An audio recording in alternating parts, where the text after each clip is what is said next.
Well, preparations are underway for one of the biggest celebrations in the royal calendar. It's a big one, Prince Philip's 100th birthday. I can't believe he's still alive. But there's a catch. His own son is not invited. In fact, Prince Andrew will be reportedly airbrushed out of any official photos or events marking the occasion. For more on this, we're joined by the Mirror's royal editor and all-round great fella Russell Myers in London. Rusty, good morning to you. Now, first, he was cut from Princess Beatrice's wedding. Now this, they clearly want nothing to do with him.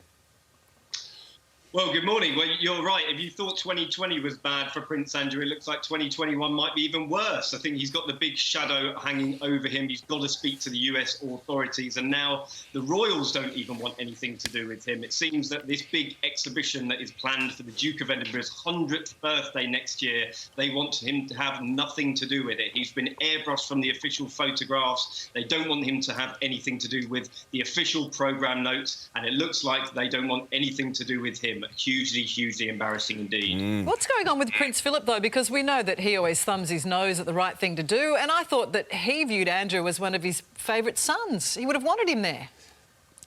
Well, he did until this disastrous interview with Newsnight, and then obviously all the scandal that's been involved with his relationship with Jeffrey Epstein, his other relationship with Ghislaine Maxwell, who's languishing in a New York jail at the moment, awaiting huge charges. And, you know, if you speak to anyone in royal circles like I have done, they say that Philip has been incandescent with rage about how the family has been handling this. At first it was Andrew, and then it was Harry and Meghan courting all this publicity. It's a particularly shocking year, and the old Iron Duke is not pleased at all.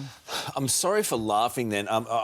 We were presented with some amazing footage of the Queen and Prince Philip being approached by an elephant, and I've never seen that vision before. It's incredibly... Here, watch this. Watch it. Here, get out of the way. He had a banana in his pocket. Imagine what he was actually saying there too. You know, the thing is, I mean, Prince Philip has over the decades, and it's been a long time now, served the country so incredibly well. And he's served so many charities in the country too. I mean, this is all so embarrassing for a man who's dedicated his life to the country. Well, you're right, and he has served with distinction. He's enjoying his retirement at the moment, and a well-earned retirement. He's a patron of over 700 charities, and he's always been the head of the family. The Queen has been sort of the head of the monarchy, the head of the country, but he ran the family business, essentially, in-house. And he's found all these lurid headlines to do with Andrew, particularly, you know, badly something to take. He couldn't take it. He was particularly angry with Andrew. And, you know, he just feels that the whole family has been shamed by this particularly tawdry affair. So I don't think he wants anything to do with his one of the Queen's favourite sons anymore. And that's particularly sad for the Queen herself. Yeah. And will Andrew go along with this, do you think?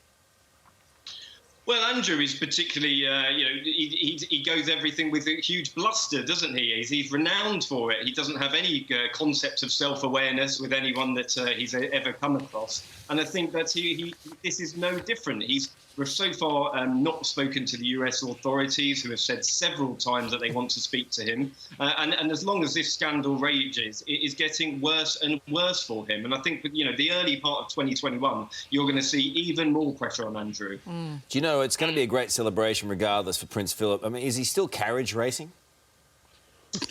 Well, he was up until a few months ago. It's unbelievable, these scenes, that he's still getting on a carriage. He still thinks he's probably in his 30s, let alone his 90s, reaching 100. He's been still particularly fit. We saw him walk down the steps of Windsor Castle the other day, you know, and he's still got that Iron Duke mentality. So long may he continue. He's better in a carriage than he is a Range Rover. Well, there is that. As long as he's behind the wheel of, one and not the other. He wrote several books about carriage racing. He's quite an interesting fella. He's a character. Good on you, Rusty. Thank you.